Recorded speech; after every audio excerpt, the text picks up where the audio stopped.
नेपाली जनताले जान्न चाहेको छ सम्माननीय प्रधानमन्त्रीज्यू, के गर्नुहुन्छ एमसीसी तपाईँ? लिम्पियाधुरा, लिपुलेक र कालापानी समस्या हो।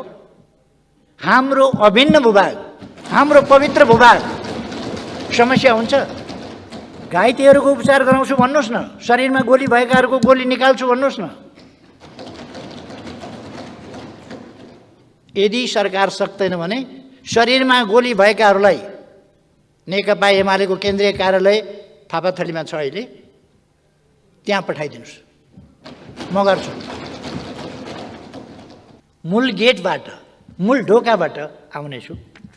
फेरि पनि सुनिराख्नु भए हुन्छ। पहिले पनि मैले भनेको थिएँ, फेरि पनि सुनिराख्नु भएको भए हुन्छ। असाधारण जनमतका साथ फेरि पनि मूल बाटो, मूल गेट, मूल ढोकाबाट फेरि पनि प्रवेश गरेको छु। कुनै जाली मुद्दा जितेर प्रधानमन्त्री भएको थिइनँ र म परमादेशबाट पनि भएको होइन, जनादेशबाट भएको। सत्ता परिवर्तन हुने बित्तिकै, सरकार परिवर्तन हुने बित्तिकै, परिवर्तित सरकार, अर्को सरकार बन्ने बित्तिकै सत्ता पक्षका नेताहरूले यसै रोस्टमबाट भन्नुभयो, होसियार म आगो हुँ, मसँग नखेल, नत्र स्पष्ट रूपमा हाम्रो भूमि हामी फिर्ता लिन्छौँ भन्नुपर्छ कि यो समस्या हो समाधान गर्छु भन्नुपर्छ। लोकतान्त्रिक विधिबाट आएको होइन, अलोकतान्त्रिक विधिबाट आएको सरकार हो। अलोकतान्त्रिक गठबन्धनबाट आएको, स्वार्थहरूको गठजोडबाट आएको सरकार हो। प्राथमिकता त भूमिहीन सुकुम्बासीहरूका समस्या समाधान गर्न नदिनु, त्यसलाई रोक्नु, तिनीहरूमाथि वञ्चहरू चलाउनु, आयोग विघटन गर्नु रहेछ नि त वास्तविक त। अनि के लेखाइयो यो बुँदाहरू चाहिँ यहाँ? मेरो सरकारले खोप ल्याइदिएको छ, खोप त थुपारिदिएको छ। किन चैतसम्म लगाउनुहुन्छ? लगाउनलाई चैतसम्म किन पर्खिनुहुन्छ? कुरो लाउनुहोस् न छिटो छिटो।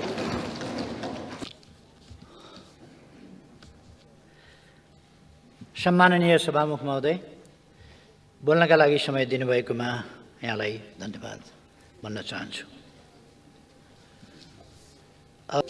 लगभग 1 महिना अघि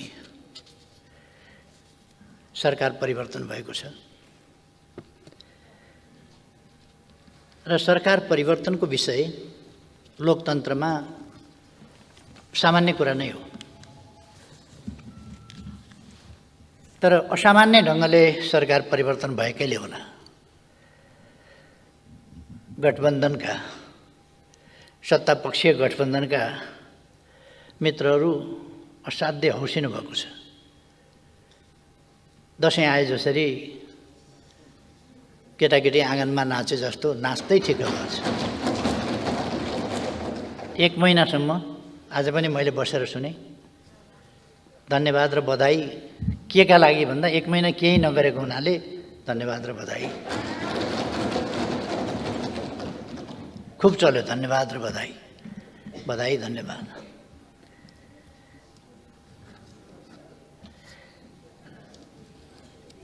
केही नगरेको भन्दाखेरि पनि केही गरेको पनि छ। म अलिकति पछि आउँला। सुकुम्बासी आयोग जस्ता, भूमिहीन आयोग जस्ता बन्द गरेर तिनीहरूको घाँटी सेर्ने काम भएकै छ, त्यता पछि आउँला।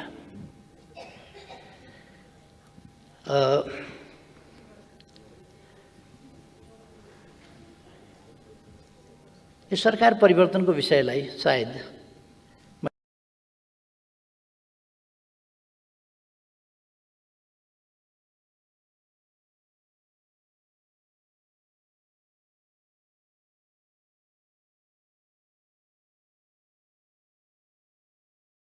मैले अघि भने जस्तै असामान्य ढङ्गले यो परिवर्तन भएको हुनाले होला।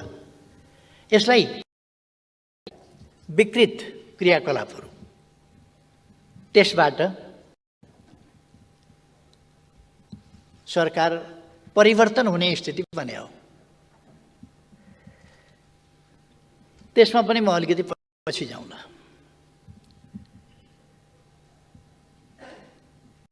म माथि निकै प्रहार गरेको देखियो, भइरहेको पनि छ। मलाई त्यसमा चिन्ता छैन। समृद्ध नेपाल, सुखी नेपालीको राष्ट्रिय आकांक्षा तोकेर र त्यस उद्देश्यलाई प्राप्त गर्न, त्यस गन्तव्यतर्फको यात्रामा हिँडेको म। नेपाललाई समृद्ध बनाउने, नेपाली जनतालाई सुखी बनाउने उद्देश्य बोकेर हिँडेको मान्छेलाई यस्ता सानातिना गाली गलौजहरूले खासै फरक पर्दैन। म आफ्नो उद्देश्यमा केन्द्रित छु।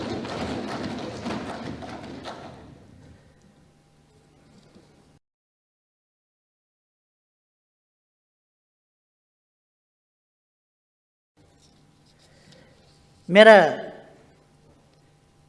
र मैले नेतृत्व गरेको पार्टीका नीति, कार्यक्रम, योजना र लक्ष्यहरू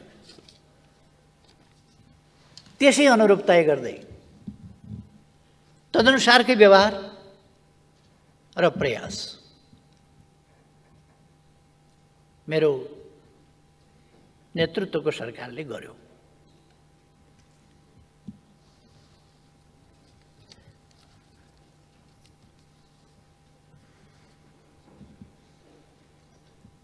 मैले त्यो उद्देश्य प्राप्त गर्नका लागि, समृद्ध नेपाल, सुखी नेपालीको राष्ट्रिय आकांक्षा प्राप्त गर्नका लागि बहुतै उदार मनाका साथ, फराकिलो भावनाका साथ, लचिलापनका साथ चुनावी तालमेल, कुनै अपवित्र ढङ्गले होइन, पार्टी एकीकरण अपवित्र ढङ्गले गरिएको होइन, राम्रो उद्देश्यका साथ गरिएको थियो। र त्यसै गरी प्रतिपक्षसँग पनि संवाद र सहमतिको सम्मानपूर्ण व्यवहार र अभ्यास गरिएको थियो।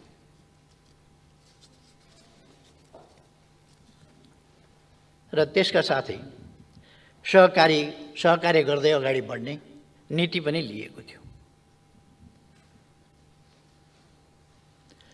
सरकारको गन्तव्य स्पष्ट थियो, गन्तव्यमा पुग्ने बाटो स्पष्ट थियो र तिनको कार्यान्वयनमा दृढता र त्यो दृढताका साथै राज्य सञ्चालन गर्दा अपनाउनु पर्ने संयम र अनुशासनमा सरकारको नेतृत्व गरिरहेको म सधैँ सजग थिएँ र तदनुसार नै मैले व्यवहार गरेको थिएँ। संविधान बमोजिम राज्य सञ्चालन हुनुपर्छ र कानुनी राजको अवधारणाको दृढ अवलम्बन हुनुपर्छ। पूर्वाग्रह, प्रतिशोध र संयमहीनता र पक्षधरता जस्ता शासकीय दुर्गुणबाट आफूलाई अलग राख्नुपर्छ भन्ने मान्यतामा म सधैँ स्पष्ट, दृढ रहेर तदनुसारको व्यवहार गरेँ। उपयुक्त ठाउँमा उपयुक्त व्यक्तिको नियुक्ति, पदस्थापन स्वच्छ र पारदर्शी प्रतिस्पर्धाबाट गर्ने र राज्य सञ्चालनका नशाबाट कृपावादको छायासम्म, नातावाद कृपावादको छायासम्म पर्न नदिने मेरा नीति रहे।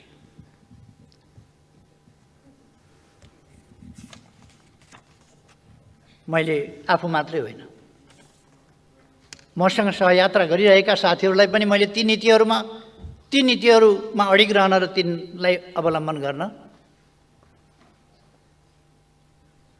जोड दिएँ। त्यसले कसैको लाभ र इच्छामा धक्का अवश्य पुर्यायो होला।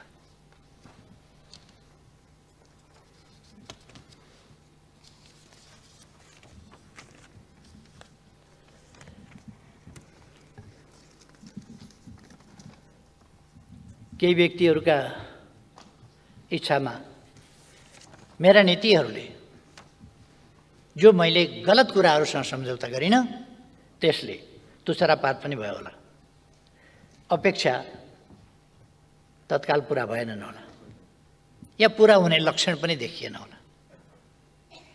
मेरा कामले हासिल हुँदै गएको लोकप्रियताले छाती जलाएर असाध्य पीडा पनि भयो होला। त्यो आजकलका अभिव्यक्तिमा पनि देखिन्छ। म भ्रष्टाचार गर्दिनँ, अरूलाई पनि भ्रष्टाचार गर्न दिन्न भन्ने कुराले धेरै ठुलो असजिलो पनि पैदा भयो होला, कतिलाई धक्का पनि पर्यो होला। यस्तै कुराहरूले मेरा पार्टीभित्रै समस्या पैदा भएको दुनियाँलाई थाहा छ। मैले यसमा धेरै समय नलिउँ, के भयो कसरी आयो त्यो थाहा भएकै कुरा हो।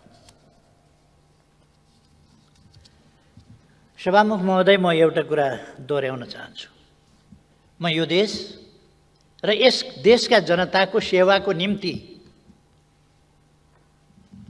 जन्मिएको जस्तो ठान्छु।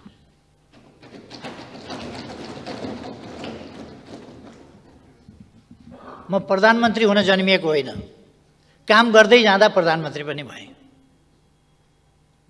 प्रधानमन्त्री त म गठबन्धनको संस्कृति त्यसले हटाएको थियो।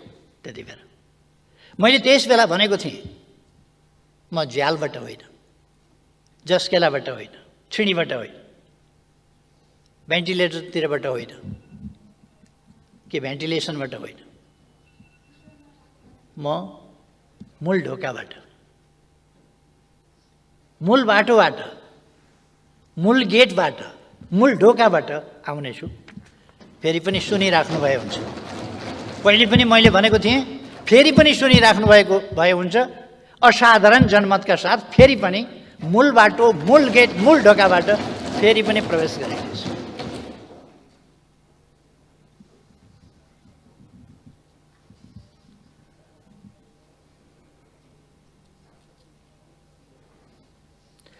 मलाई राम्रो ग्रह दशाले प्रधानमन्त्री बनाएको होइन।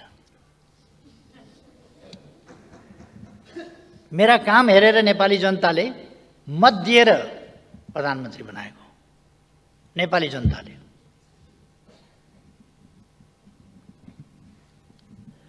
म विभिन्न पार्टीका नेताहरूका महत्त्वाकांक्षा, कुण्ठा, ईर्ष्या, जलन, अहङ्कार आदिको सम्मिश्रणबाट पनि प्रधानमन्त्री भएको होइन।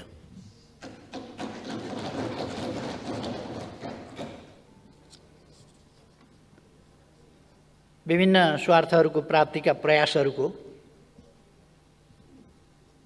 सङ्ग्रह, गठजोडबाट पनि प्रधानमन्त्री भएको होइन।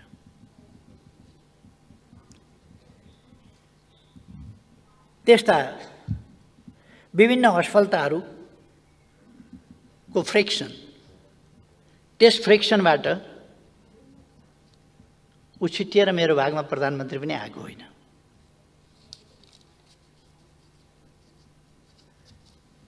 सभामुख महोदय, म कुनै जाली मुद्दा जितेर प्रधानमन्त्री भएको थिइनँ र म परमादेशबाट पनि भएको होइन, जनादेशबाट भएको।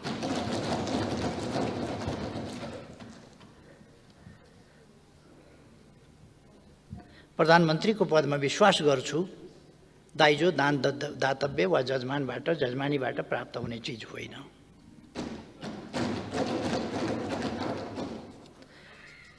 मैले पाएको प्रधानमन्त्रीको जिम्मेवारी नेपाली जनताले ममाथि प्रकट गरेको विश्वास हो र ममाथि विश्वास गरेर सुम्पिएको जिम्मेवारी हो।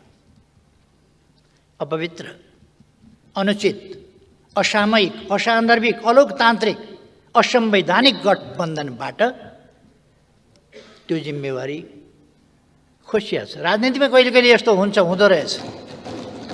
दुनियाँमा एउटा नजिर नयाँ कायम भएको छ, अदालतबाट प्रधानमन्त्री तोकिने, विश्वमा पहिलो रेकर्ड। होइन भने कसैले बताइदिनुहुन्छ भए हुन्छ, अन्त पनि यस्तो रेकर्ड थियो। मेरो जानकारीमा अहिलेसम्म त्यस्तो रेकर्ड भएको थाहा छैन। म एउटा सत्तापक्षका मान्यजीहरूलाई आग्रह गर्न चाहन्छु, अदालतलाई धेरै विवादमा ल्याइरहनु पर्ने छैन। तपाईँहरू जसरी विवादमा ल्याउन खोजिरहनु भएको छ अदालतलाई, अदालतले जे गर्यो त्यसको समीक्षा होला, त्यसको मूल्याङ्कन होला। त्यसका वाक्य वाक्य र शब्द शब्दको इतिहासले मूल्याङ्कन गर्ने नै छ। कोही पनि इतिहासको खरो मूल्याङ्कनबाट उम्किन सक्दैन। एकछिन होला, अहिले तपाईँ हामी पार्लियामेन्टमा छौँ। हामी कहिले कहिले त मान्छेले मर्छु भन्ने पनि बिर्सिन्छ र असाध्य दम्भ देखाउँछ।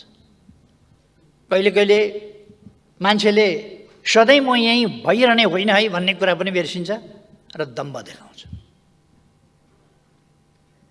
म त्यसो गरिरहनु आवश्यक ठान्दिनँ।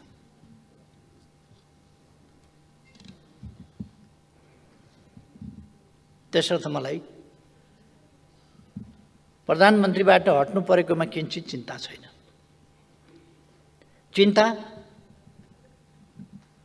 अदालत जस्तो सबैले विश्वास गर्नुपर्ने संस्थाको विश्वासमा कमी नहोस्, जनताले भरोसा गर्ने संस्थाहरू राज्यका विभिन्न अङ्गहरूका बीचमा सन्तुलन र नियन्त्रणको स्थिति असन्तुलित नहोस्, कुनै पनि अङ्ग र निकायले आफ्ना सीमाहरू उल्लङ्घन नगरोस्। मेरो चिन्ता त्यसमा छ। मेरो चिन्ता लोकतन्त्रमाथि छ। लोकतान्त्रिक संस्थाका विभिन्न लोकतान्त्रिक प्रणालीका विभिन्न संस्थाहरू आफ्ना मर्यादा र ठाउँमा बसेर काम गरून्। मेरो चिन्ता त्यस कुरामा छ। मेरो चिन्ता शान्ति, सुशासन र विकासको बाटो समातिसकेको देश फेरि अब लोकतान्त्रिक संस्कृति होइन, गठबन्धनको संस्कृतितिर हामीले प्रतिस्पर्धात्मक लोकतान्त्रिक प्रणाली, प्रतिस्पर्धात्मक बहुदलीय राजनीतिक प्रणाली हामीले सङ्घर्ष गरेर ल्यायौँ।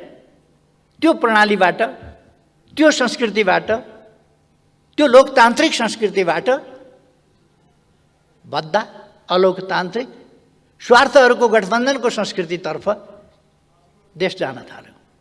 यसले विकास ड्राइभ गर्न सक्दैन। विकासको अभियानलाई ड्राइभ गर्न त त्यो ड्राइभ गर्नका लागि एउटा चिन्तनका साथ, एउटा दृष्टिकोणका साथ, एउटा गन्तव्य तोकेर उद्देश्यतर्फ हिँडेको सुस्पष्ट मार्गचित्र भएको र त्यो मार्गचित्र अनुसार ती नीति र त्यो गन्तव्यहरूलाई पुष्टि गर्ने खालको काममा सँगै बिना छलकपट, बिना स्वार्थ ती राष्ट्रिय उद्देश्यमा केन्द्रित भएको सरकार चाहिन्छ।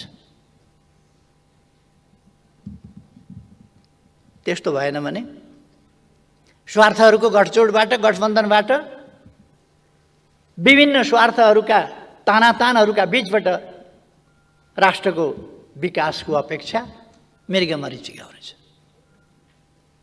त्यो सम्भव छैन।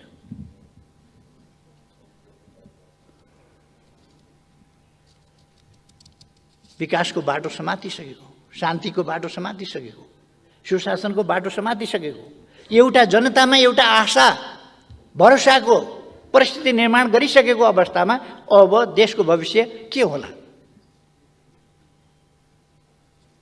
स्पष्ट छ। 1 महिनाको समय त खेर गयो। बहुत राम्रो गठजोड छ तपाईहरुको। सरकार त बन्न सकेन, पुरा हुन सकेन। कति 4 जना मन्त्री कति लिएर हिँड्नु भएको छ। सबै मन्त्रालय आफै कहाँ राख्नुभएको छ। मन्त्रालय दिनभरिमा घुमेर पनि भ्याउनुहुन्न। अनि के हुन्छ? 1 महिनाको समय त खेर गयो। शुभकामनाको लहर अब 14-15 महिना अरु चल्नेछ। बधाईको लहर पनि 14-15 महिना चल्नेछ। प्रतिपक्षलाई गाली गर्ने पनि 14-15 महिना चल्नेछ। यसैमा 14-15 महिना त जान्छ। भोटुको फेर समातेर आँगनमा नाच्दा नाच्दै जाने भयो तपाईहरुको समय। माया लाग्छ।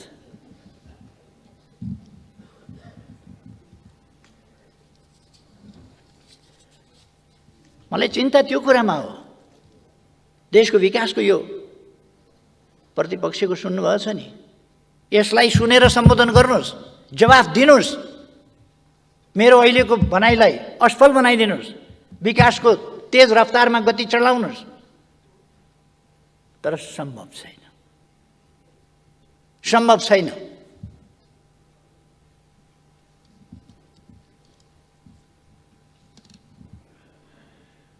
लक्षण राम्रो छैन।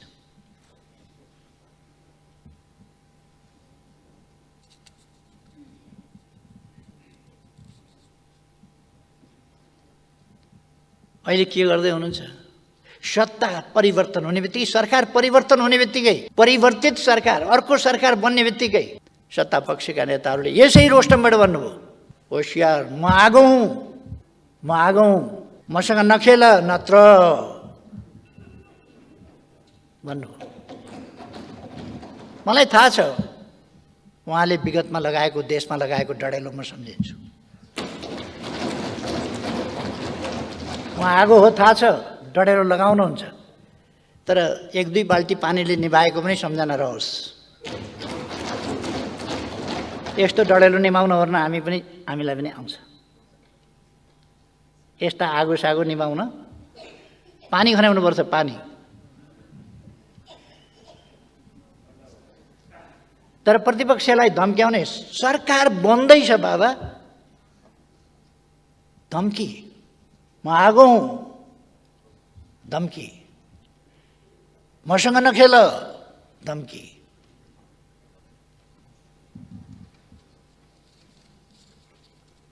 तपाईँहरूले कता कता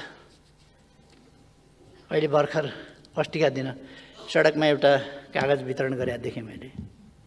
त्यस कागजमा राष्ट्रिय सहमति जस्तो कुरा पनि लेख्नु भएछ। राष्ट्रिय सहमति,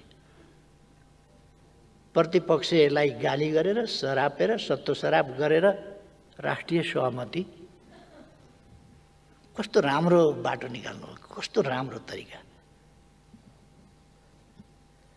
प्रतिपक्षलाई धम्काएर राष्ट्रिय सहमति, नत्र भनेर, नत्र के गर्नुहुन्छ?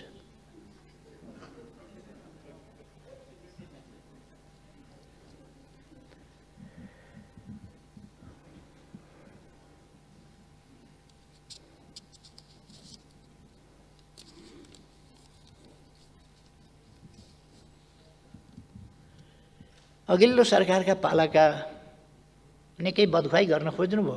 आज पनि कतिपय सांसदहरूले अलिअलि बोल्न पनि सत्तापक्षले तालिम दिँदैन क्या, हुन पनि कुन पार्टीलाई दिने, कसलाई दिने तालिम पनि अचम्मै होला नि त त्यहाँ पनि। अघिल्लो सरकारले राजनीतिक समस्याहरू, जो देशका मूल राजनीतिक समस्याहरू हुन्, ती राजनीतिक समस्याहरूको समाधान गर्यो। विखण्डनवाद समाप्त गर्यो, वार्ताद्वारा विखण्डवाद समाप्त गर्यो, हिंसा, राजनीतिक अभिष्ट प्राप्तिको लागि हिंसाको बाटो अपनाइरहेका समूहसँग संवाद गरेर उनीहरूलाई शान्तिपूर्ण राजनीतिको मूलधारमा ल्यायो। प्राय लगानी मैत्री वातावरणको कुरा चल्छ। त्यो अस्तिका दिन बेलुका बाँडेको, सडकतिर कतै बाँडेको कागज, त्यसमा लगानी मैत्री वातावरण बनाउनका लागि निजी क्षेत्रसँग सहकारी गरेर लगानी मैत्री वातावरण बनाउने। यो स्वदेशी लगानी मैत्री भनेको हो कि विदेशी लगानी मैत्री भने हो? विदेशी लगानी मैत्री वातावरण बनाउने हो भने देशमा शान्ति सुव्यवस्था हुनुपर्दछ, हिंसा अन्त्य गर्नुपर्दछ, एक्सटर्सन रोक्नुपर्दछ।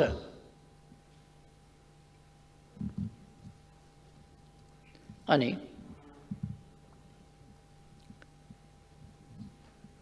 यहाँ त वातावरण बनाइएको होइन र हिंसा अन्त्य गरेर शान्तिपूर्ण ढङ्गले लगानी गर्न पाउने, प्रतिफल लान पाउने, त्यस खालको व्यवस्थाहरू गरेर सुविधाहरू पाउने, ती व्यवस्थाहरू गरेपछि लगानी मैत्री वातावरण भएन। त्यस कारण लगानी मैत्री वातावरण वास्तवमा निर्माण भएको छ। त्यो वातावरणलाई अहिलेको सरकारले जोगाओस्, जोगाउन सफलता पाओस्। यस देशका लागि म शुभकामना भन्छु। यस देशका लागि वैदेशिक लगानी ल्याउन आवश्यक छ।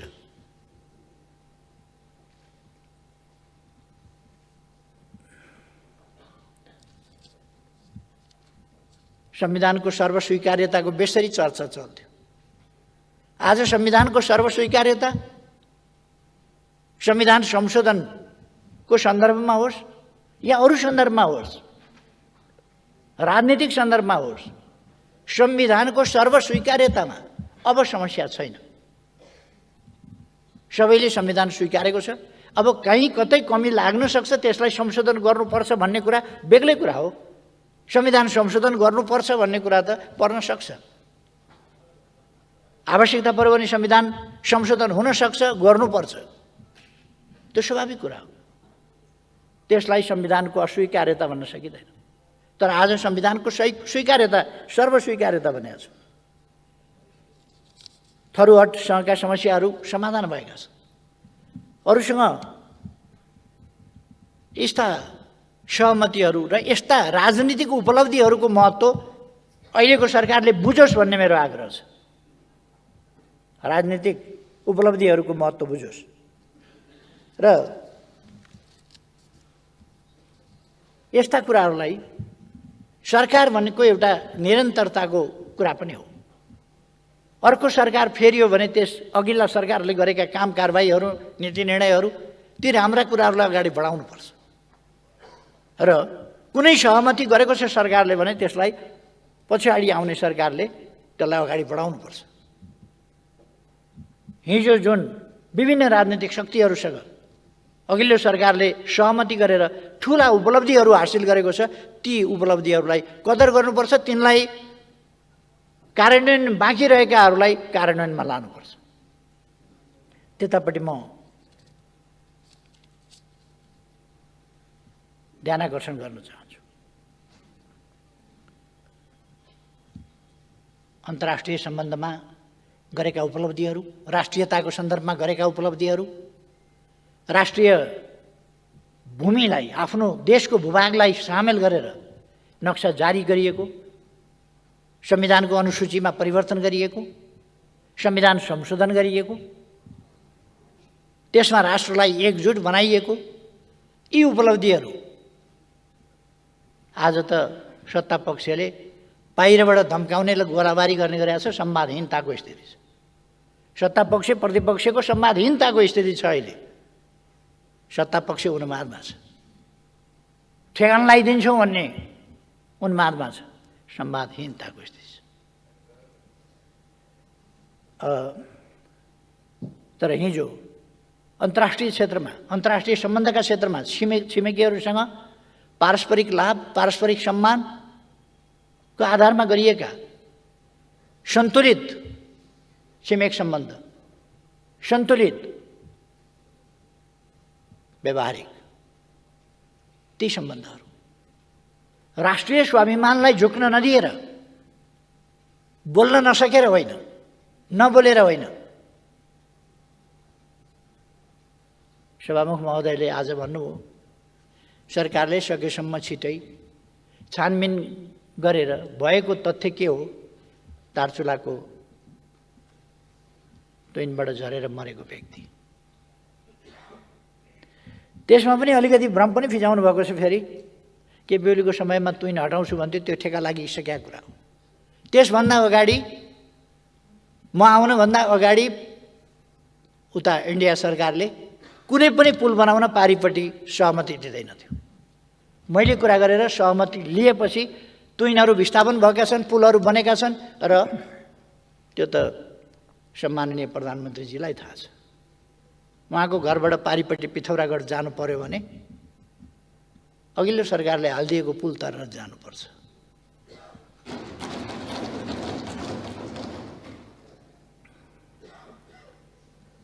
आजकल सुन्छु व्हाइट पेपर तयार गर्ने, के तथ्याङ्क डाटा आँकडा ल्याउने,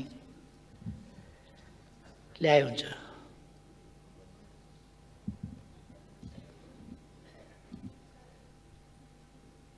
अघिल्लो सरकारले गरेका कामहरू तपाईहरुले नचाहेर पनि कतिपय कामलाई निरन्तरता दिन बाध्य हुनुहुन्छ। सुरुदेखि नै सामाजिक सुरक्षाका कुराहरूमा कतिपय पक्षको सहमति होइन। आज तपाईहरु एउटा लोक कल्याणकारी राज्यको अवधारणामा पनि सहमत भएको जस्तो देखिन्छ। एउटा सभामुख महोदय, यो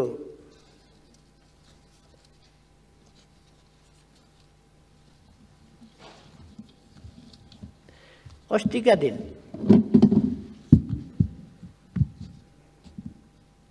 चौबीस गते बेलुका संसद चालू छ, संसद अधिवेशन चालू छ, संसदका बैठकहरू भइरहेका छन्। आज संसदको अधिवेशन बस्दै छ। अस्ति बेलुका संसद छलेको भन्ने त बडा चर्चा हुन्थ्यो। केपी ओलीको सरकारले संसद छल्यो भन्ने चर्चा हुन्थ्यो। संसद नभएका बेला जरुरी परेका कामहरू गर्दा पनि संसद छलेको भन्ने कुरा आउँथ्यो। अहिले त संसदको बैठक चालु छ अनि 26 गते संसद हुनेवाला छ। 24 गते बेलुका बाहिरै कतै संयुक्त सरकारको साझा न्यूनतम कार्यक्रम भनेर एउटा कागज प्रस्तुत भयो।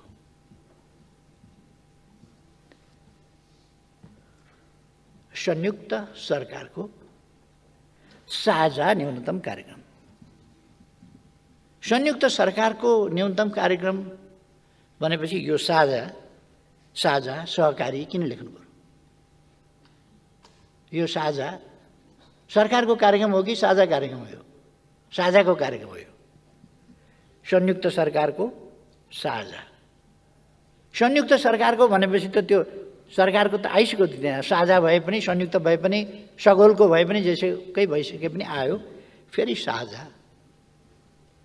संसद छलेर। संसद किन छल्नु पर्यो? आज किन प्रस्तुत गर्न सक्नु भएन? सरकारले आज किन संसदमा प्रस्तुत गरेन? त्यसलाई कुनै मान्यता दिने कि नदिने? त्यो सरकारले पेश गरेको हो भनेर ठान्ने कि नठान्ने? किनभने संसदमा त आएन। संसद चलिरहेका बेला छलेर किन गर्नु पर्यो? सायद तपाईहरुको गहिरो समझदारीको कारणले सबै नेताहरू फोटोमा आउनु पर्ने होला। यहाँ पेश गर्दाखेरि एकजनाले पेश गर्नुपर्ने होला। सरकारको तर्फबाट पेश गर्नुपर्ने होला। अनि ओहदामा नभएको, सरकारी ओहदामा नभएको मान्छेको त फोटो नआउला। त्यसो भएर गठबन्धन भन्ने छ नि, गठबन्धनको फोटो आउनै पर्यो। अर्को पनि त्यस्तो व्यवस्था तपाईहरुको एउटा छ नि, चलिराखेको छ नि, हुन्छ हुँदैनको सरकार सञ्चालनको संयन्त्र। तर यो संयुक्त सरकारको साझा न्यूनतम कार्यक्रममा मैले हेरेँ, विभिन्न अनुहारहरू खोजेँ। विभिन्न अनुहार देखिन्छ। नेपाली कांग्रेसको अनुहार कहीँ पनि छैन। अचम्म लाग्यो। नेपाली कांग्रेसको अनुहार कतै छैन यसमा। नीतिमा छैन, कार्यक्रममा छैन, केहीमा पनि छैन। पोलिसी शिफ्ट, प्याराडाइम शिफ्ट, के शिफ्ट हो यो? राम्रै कुरा हो। यो संयुक्त सरकारको साझा न्यूनतम कार्यक्रम यसले साना मसिना कुरा गरेको छ।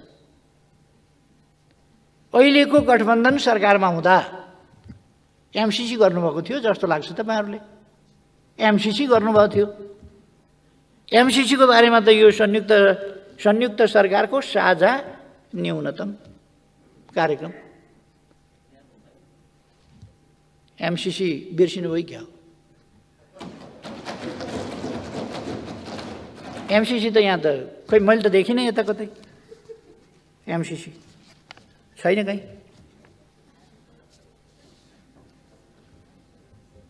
अनि केपी ओलीले कतै एमसीसी पास गर्नुपर्छ भनेको क्लिप खोजेर वातावरण बनाउन खोज्नुहुन्छ।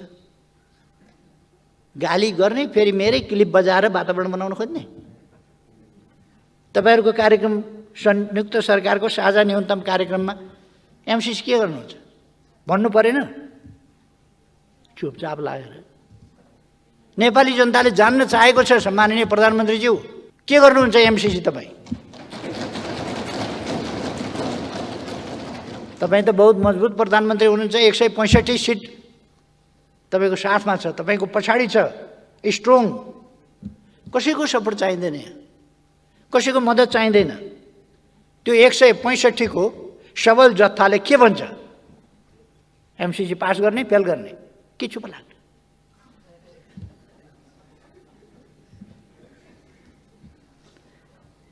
त्यही भएर म भन्छु जस्केलाबाट छिर्ने आदत नगरौँ। सरकारमा त छिरियो, सबै कुरामा जस्केला।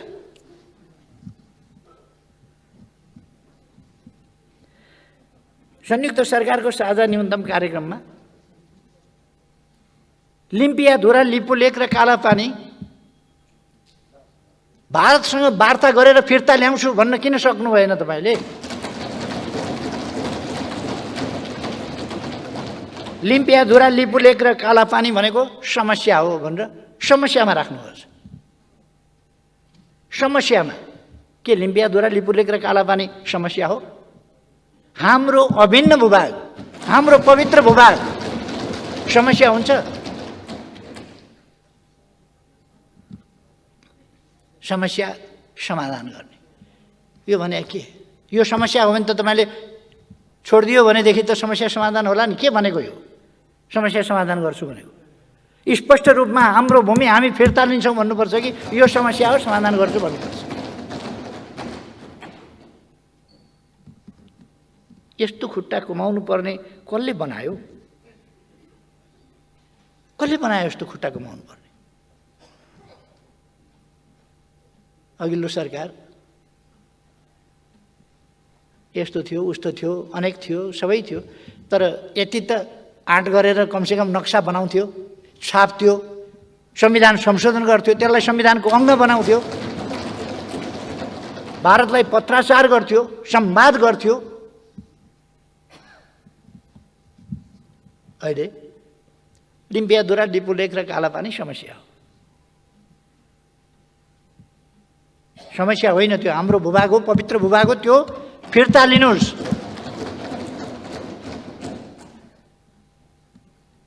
त्यो छोड्ने अधिकार कसैलाई छैन त्यो भूभाग। तर म भन्छु तपाईँहरूले फिर्ता लिन सक्नु भएन भने ठिकै छ, 1.5 वर्ष पर्ख्यौँ, हामी छौँ। एउटा शब्दावली लेख्नु भएको छ यो साझा न्यूनतम कार्यक्रम संयुक्त सरकारको। यसमा छिमेकीहरूसँगको सीमा विवाद कूटनीतिक पहल केबाट चाहिँ केबाट छिमेकीहरूसँगको सीमा समस्या टुङ्ग्याइनेछ भनेर। कुन कुन छिमेकीसँग हाम्रो छिमेकीहरूसँग भन्नाले कुन कुनसँग कहाँ कहाँ के सीमा समस्या छ? छिमेकीहरूसँगको सीमा समस्या कहाँ कहाँ छ, के छ? कति साह्रो डराएको सरकार भने डराउनुको पनि हद हुन्छ नि। जिब्रो पनि रगत आइसक्यो होला चपाउँदा चपाउँदा। असमान सन्धिहरूको सम्बन्धमा के गर्ने भन्नुभएको छ? कुन कुन असमान सन्धि? इपिजीको रिपोर्टको सम्बन्धमा यो सरकारको भनाइ के? कुनै ठोस कुरा यो संयुक्त सरकारको साझा नीति न्यूनतम कार्यक्रम बनाउनु भएको छ, यति लामै छ यो 14-15 कति पेजको लागि। यसमा ठोस तोकेर चाहिँ केही पनि बोल्न सक्दैन। लिम्पियाधुरा, लिपुलेक, कालापानी फिर्ता ल्याउँछु भन्न सक्दैन। एमसिसी यसो गर्छु भन्न सक्दैन। छिमेकीहरूसँग कहाँ कहाँ समस्या छन् त्यो भन्न सक्दैन। असमान सन्धिहरू कोसँग छ, के सम्बन्ध, के भन्न खोजे? अघि भर्खर एकजना माननीयले कुरा उठाउनु भएको थियो। 1947 को ब्रिटिस इन्डियाबाट फर्किने बेलामा गरिएको तथाकथित त्रिपक्षीय गोर्खा सैनिक सम्बन्धी सन्धि त्यो हो। 1950 को ट्रिटी हो अथवा के हो? महाकाली ट्रिटी हो, एमसिसी हो, बिआरआई हो, के हो? के पनि बोल्न सक्नुहुन्न, चुइक बोल्न सक्नुहुन्न, गोलमटोल। एउटा बोल्न खोज्छ अर्काले हुँदैन भन्छ, अर्को बोल्न खोज्छ अर्काले हुँदैन भन्छ, त्यस्तै त होला।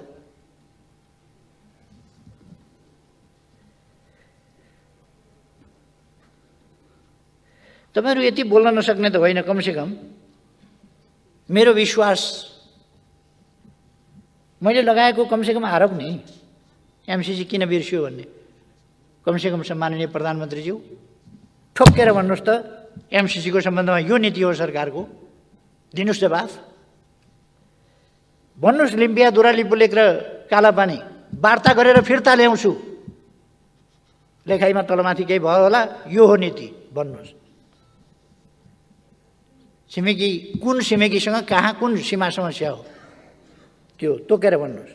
असमान सन्धि कुन कुन भन्न खोजे हो भन्नुहोस्।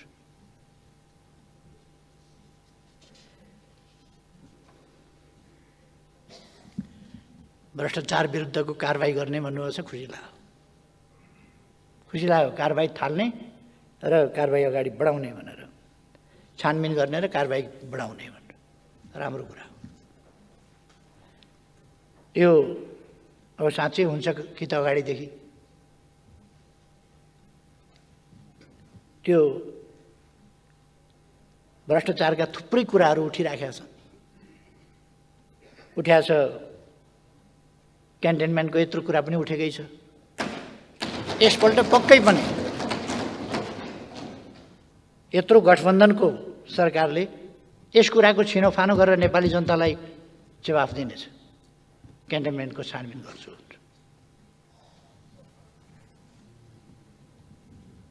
ललिता निवास पनि गर्छ होला, माता तीर्थको पनि गर्छ होला, अरू विभिन्न सर्दु जलाजार क्षेत्रको पनि अवश्य हुन्छ होला।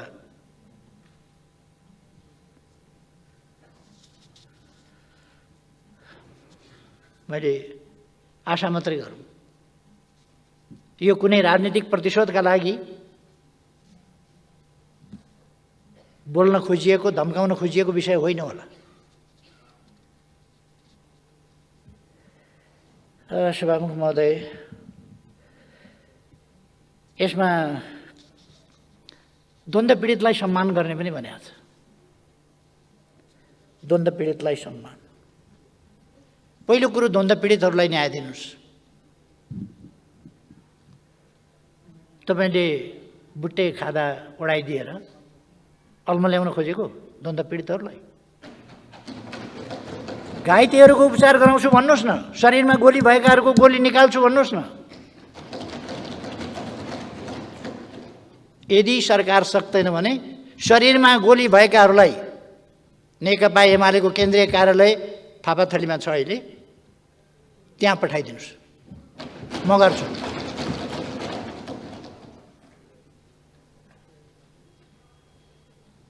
न्याय दिनुहोस्, छानबिन गर्नुहोस् न। त्यत्रो गौर हत्याकाण्ड भयो, निर्दोष निहत्ता मान्छेहरू मारिए।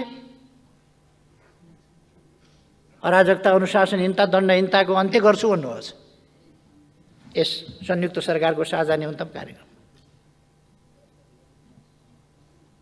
हो। छानबिन गर्नुहोस्। मान्छे मरेका छन्, तिनका परिवारको के अवस्था छ, ती घाइतेहरूको के अवस्था छ,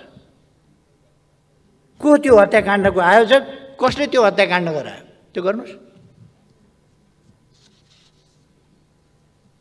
गठबन्धन धरापमा पर्ने हो कि?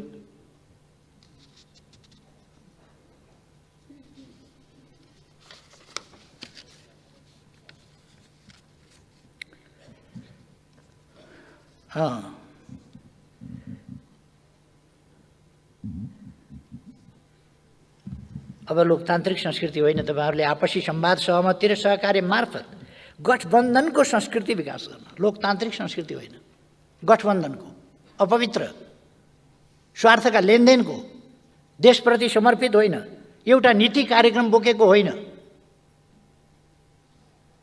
अनि लेफ्ट, राइट, सेन्टर,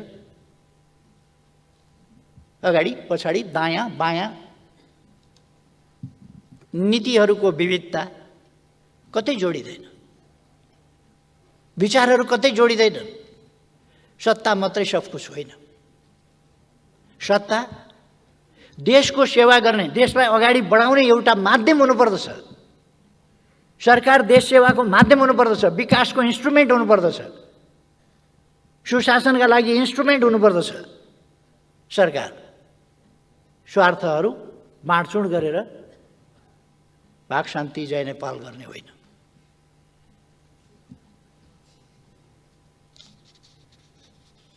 यो गठबन्धन अचम्मको गठबन्धन छ। कहिले 5 दलीय भनेको सुन्छु, पार्लियामेन्टमा दल हेर्छु, मेरो दल त त्यसमा छैन। स्मरण रहोस्, नेकपा एमाले गठबन्धनमा छैन, प्रतिपक्षमा छ। अनुशासनहीनता र अराजकता अन्त्य गर्ने यहाँहरूले प्रतिबद्धता गराउनुभएको छ यसमा। यो शाब्दिक मात्रै हो कि व्यवहारमा हो? पार्लियामेन्टभित्रको अनुशासनहीनता र अराजकता, त्यसलाई नियन्त्रण गर्ने काम चाहिँ सत्तापक्षको हुन्छ कि हुँदैन? कि त्यसलाई बखप गर्ने सत्ताको लागि? पार्टी फुटाएर सरकार गिराउने बनाउने खालका खेल, किनबेच आदि कुराहरूका खेल, यिनले लोकतान्त्रिक संस्कृतिलाई बढावा दिँदैन। गठबन्धन कहिले कहिलेका निम्ति, एकछिनका निम्ति आवश्यक हुन पनि सक्ला। गठबन्धनको संस्कृति भनेको कुनै लोकतान्त्रिक संस्कृति होइन। लोकतान्त्रिक संस्कृति विचारमा आधारित हुन्छ, स्वार्थमा आधारित होइन। गठबन्धन स्वार्थ आधारित हो, विचार आधारित होइन। देश बनाउने हो भने विचार आधारित राजनीति अगाडि बढाउनुपर्छ। लोकतन्त्रका आधारभूत मूल्य मान्यतामा केन्द्रित भएर अगाडि जानुपर्छ।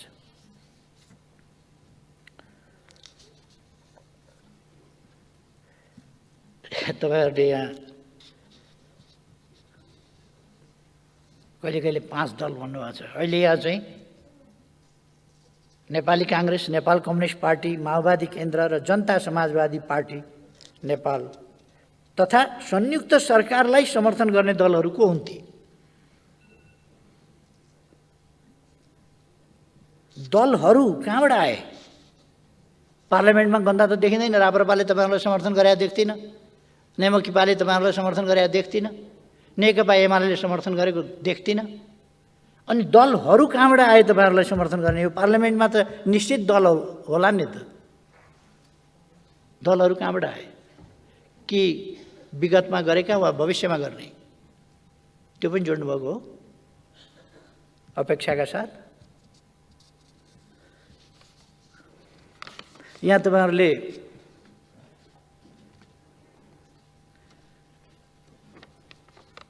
आपसी संवाद, सहमति र सहकार्यको संस्कृतिको विकास गर्दै राष्ट्रिय एकता सुदृढ गर्ने भन्ने पनि राख्नुभएको छ। राष्ट्रिय एकताका निम्ति तपाईँले बाटो के छान्नुभएको छ भने असंवैधानिक रूपमा प्रतिनिधि सभा विघटन गरी सर्वसत्तावादी, अलोकतान्त्रिक र अधिनायकवादी रूपमा शासन सत्ता सञ्चालन गर्ने प्रतिगामी प्रवृत्ति।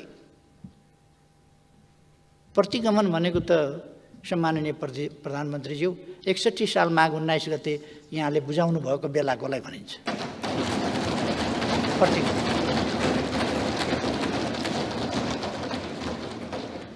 प्रतिगमन कहाँबाट आयो? प्रतिगमन संविधानसम्म ढङ्गले सिफारिस भएको छ, संविधानसम्म ढङ्गले विघटन भएको छ। अदालतले भन्यो भन्दैमा अदालतले एउटा बेन्चबाट एउटालाई ज्यानमारा भन्छ, एउटा अदालतले अर्कोले उसलाई चाहिँ बाइज्जत रिहाई गर्नु, ऊ चाहिँ नि कुनै अपराधमा संलग्न छैन भन्छ। अदालतले एकपल्ट भन्यो भन्दैमा त्यही कुरा सत्य हुन्छ भन्ने छैन। अदालतको फैसलालाई सम्मान गर्छौँ हामी, मान्छौँ हामी। तर गलत छ भन्यो भने सही छ भनेर भन्न सकिन्न। यसपल्ट सम्मानित सर्वोच्च अदालतले गरेको फैसला विधि, प्रक्रिया, तर्क, संविधानका प्रावधान विपरीत छ, गलत छ त्यो। त्यसकारण त्यो समर्थन योग्य छैन। यसको विवेचन, विश्लेषण, व्याख्या सविस्तार बुद्धिजीवीहरूले गर्दै जालान्, कानुनविदहरूले गर्दै जालान्, हुनेछ त्यो। र यो सबै शब्दहरू तपाईँहरूले राजनीतिक पूर्वाग्रह, अहङ्कार र देशलाई द्वन्द्वतिर लाने मनसायका साथ यहाँ उल्लेख गर्नुभएको छ। र अहिलेको सरकार कुनै जनादेशबाट आएको लोकतान्त्रिक विधिबाट आएको होइन, अलोकतान्त्रिक विधिबाट आएको सरकार हो। अलोकतान्त्रिक गठबन्धनबाट आएको, स्वार्थहरूको गठजोडबाट आएको सरकार हो र यो सरकार लोकतान्त्रिक भन्न सकिँदैन, यो सरकार संवैधानिक भन्न सकिँदैन, यो सरकार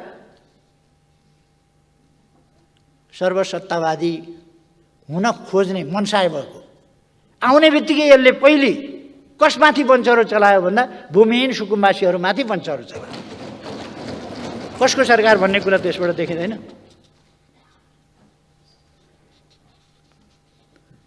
कस्तो कुरा गर्नुभएको छ भने सङ्घीय लोकतान्त्रिक गणतन्त्र संविधान र संसदको रक्षार्थ भएको सङ्घर्षको भावना। तपाईँले यो सरकार कुनै सङ्घर्षको मैदानबाट ल्याउनु भएको सरकार हो, परमादेशबाट ल्याएको होइन। परमादेश सङ्घर्ष हो, जाली मुद्दाबाट सरकार ल्याउने, त्यहाँबाट भन्ने सङ्घर्ष हो।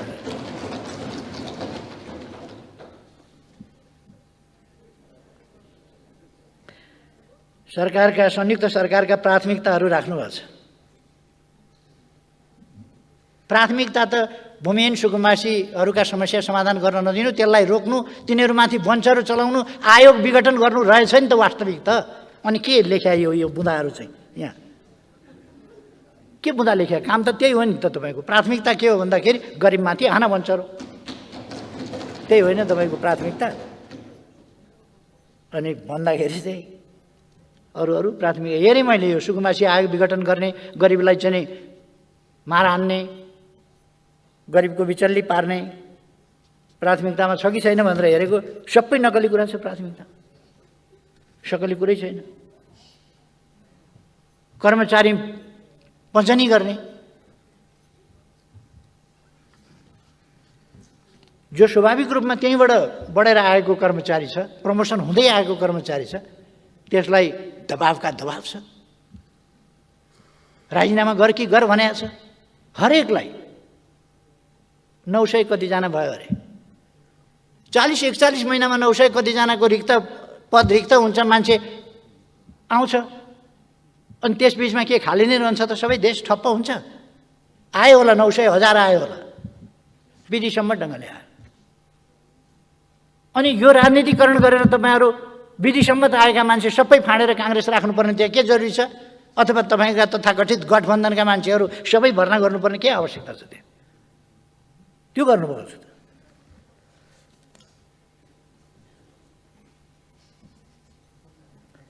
यो खोपलाई महत्त्वपूर्ण रूपमा राख्न खोज्नुभएको छ। आगामी चैत मध्यान्तसम्ममा खोप लगाउन योग्य सबैलाई खोप निःशुल्क खोपको व्यवस्था गर्ने भन्नुहुन्छ। निःशुल्क खोपको व्यवस्था गर्न लाग्या हो? अहिले लाग्नुभएको हो? निःशुल्क खोपको व्यवस्था गर्ने यो त पोहोरको कुरा होइन। अघिल्लो सरकारले निःशुल्क गरेको छैन। परीक्षण निःशुल्क गर्ने सुरु गर्न लाग्नुभएको हो। निःशुल्क परीक्षण अब फिस नलिने, यस्तो झुट कुराहरू पनि राख्ने। निःशुल्क खोपको अभ्यासलाई निरन्तरता दिइनेछ भन्न त्यति पनि सत्य बोल्न कस्तो आँट नभएको, अचम्म लाग्छ। खोप त ल्याइदिएको छ त, मेरो सरकारले खोप ल्याइदिएको छ, खोप त थुपार दिएको छ। किन चैतसम्म लगाउनुहुन्छ? लगाउनलाई चैतसम्म किन पर्खिनुहुन्छ? कुरो लाउनुहोस् न छिटो छिटो। लगभग 1 करोड खोप स्टकमा छ,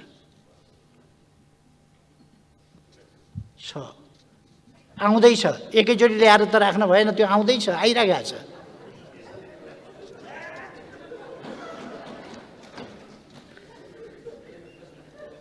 यो चैतसम्म भनेको तपाईँले के फागुनको निर्वाचन नगर्न खोज्या हो? कोभिड छ भनेर, खोप चालु छ भनेर? असंवैधानिक काम नगर्नु होला, म पहिले नै सजग गराउन चाहन्छु। चाहिने सामग्रीहरू, यस्ता थुप्रै कुराहरूका स्वास्थ्य सम्बन्धी भनौँ, विभिन्न समयका घोटालाहरू छानबिन गर्नुहोस् है।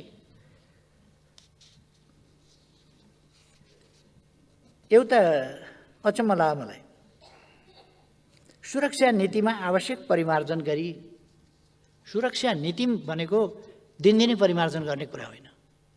हरेक सरकार परिवर्तन हुँदा परिमार्जन गर्ने विषय होइन। यो हल्का फुल्का ढङ्गले नलिन सुरक्षा नीतिलाई र यसलाई डेभिएटेड हुन नदिन म आग्रह गर्न चाहन्छु। तपाईँको सम्माननीय प्रधानमन्त्रीज्यू यहाँको गठबन्धनमा मैले विभिन्न कलर्स देखेको छु। ती कलर्स, ती रङहरू यो सुरक्षा नीति, विदेश नीति यस्ता कुराहरूमा प्रतिबिम्बित हुनु हुँदैन। राष्ट्रिय नीति त्यसमा जानुपर्छ। राष्ट्रिय हित प्रतिकूल रहेका सन्धि सम्झौताहरूको बारेमा मैले अघि नै भने यो कुन कुन भनेको हो भन्ने कुरा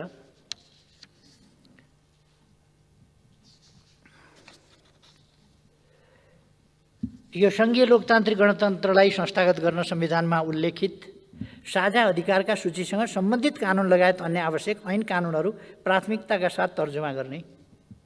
यो त 1 वर्ष लगाएर संविधान अनुकूल संरचनाहरूको निर्माणदेखि लिएर, संरचनाहरूको गठनदेखि लिएर, तिनलाई अधिकार सम्पन्न बनाउनेदेखि लिएर, तिनका निम्ति आवश्यक कानुन तर्जुमा गर्नेदेखि लिएर, तिनलाई एउटा नमुना कानुनहरू बनाएर प्रदेश र स्थानीय तहहरूमा समेत पठाउने कुराहरूदेखि लिएर सङ्घीयता कार्यान्वयनका लागि कानुनहरूको निर्माण गर्ने र त्यो कानुनहरू